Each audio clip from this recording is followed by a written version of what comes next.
Latam Startups es un movimiento que colabora a startups a escalar. En específico nos enfocamos en Latinoamérica, Alianza Pacífico, en Brasil, Argentina y Uruguay en ese orden. Y luego Canadá es nuestro aliado perfecto dentro de todo este tema de escalamiento. Talking about startups, it's very important to understand that the concept startup today in Latin America is more related with entrepreneurship, which is not always the focus for many investors. Entrepreneurship is important for all economies, but it's not exactly entrepreneurship. Entrepreneurship can be any kind of company not related with technology in a specific, but startups in a specific actually have some components of innovation and technology. So this is really important to actually connect the both ecosystems, because in Canada, that concept is very important. So when investor is looking for a startup, it must be something related with technology and innovation. Now, entrepreneurship, again, is important. In Latin America, we have different movements. We have Startup Chile, we have Startup Mexico, we have Ruta N, Impulsa in Colombia. We have different kind of movements and supporting institutions by the government or by the private sector that are actually helping startups to grow up grassroots in our countries. In Canada, that support doesn't come necessarily from the government. It's coming from the private sector, but is supported morally by the government. So that's important. They are always involved. They always want to know, what is going on in this sector. And in a specific for this government, for the Trudeau government, it's very, very important to support entrepreneurship. It's very important to support as well innovation and technology. So I believe this government is going to be more involved than the past government that we had. Sí, a partir de 2015 empezamos ya una relación un poco más fuerte con Canadá. Tuvimos la presencia del gobernador general de Canadá durante la segunda conferencia de Latam Startups. Luego hicimos un vínculo mucho más fuerte con Startup Canada a partir de esa conferencia, y tuvimos grandes protagonistas en la conferencia como John Ruffalo, Randall Howard, Valerie Fox, que es parte de DMZ, quien fundó DMZ. DMZ, por cierto, creyó en nosotros desde 2014 y desde 2014 ha sido nuestro aliado perfecto para el tema del ecosistema acá.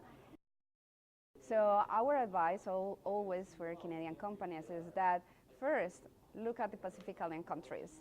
Try to enter either through Mexico, Colombia, Chile, or Peru. Those countries are right now very mature, either socially and economically, so they can help, Canadian startups to grow up faster. They all have FTAs with Canada and US. They all have low barriers, and they work together. So this is the easiest way to enter to Latin America. Then you can explore Brazil. If you're going to explore Brazil, then just focus in Brazil. Don't try to focus in Brazil and Mexico. That's not going to happen. One of them is going to absorb you. So if you want Brazil, then focus in Brazil and understand that Brazil is going to be a long-term investment.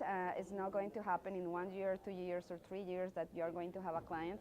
You have to wait several years and go and visit several times and understand the Brazilian culture in order to enter there. And then consider Argentina and Uruguay. Argentina is just passing through a good moment right now. They have a new government. I'm sure in less than 2 years they are going to be in the top of the startup ecosystems in Latin America as well, because Argentinians are so innovative. So consider part of your strategy in a few years to enter to Argentina and Uruguay as well, because those are countries that really matters in our Latin American countries. So start with Pacific Alliance, I will say. This is the first thing that they need to understand. Para los emprendedores latinoamericanos, nosotros tenemos un ecosistema muy apoyador aquí en Canadá, mucho más de lo que ustedes puedan pensar en Estados Unidos. En ese sentido, A mí me gustaría invitarlos a que conocieran Canadá y que pudieran explorar la posibilidad de colocar sus empresas aquí para poder expandir negocios hacia Estados Unidos si lo quieren. Aquí van a tener apoyo del gobierno, aquí tienen el apoyo de la comunidad, tienen el apoyo del sector privado.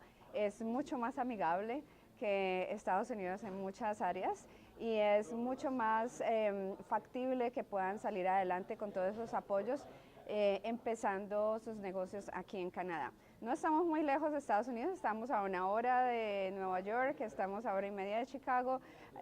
Tienen muchas posibilidades de estar viajando, pero pueden tener todos los beneficios de un sistema muy paternalista como es el canadiense. Entonces los invito a que puedan venir y puedan estar en Canadá y expandir sus negocios acá. Why Toronto? Well, Toronto is the financial, the capital of the financial system here. So this is really important right now because fintech is one of the sectors that is booming up in Latin America. And fintech is the strongest sector here in Toronto. So for those that are focusing in solutions in fintech, Toronto makes totally sense.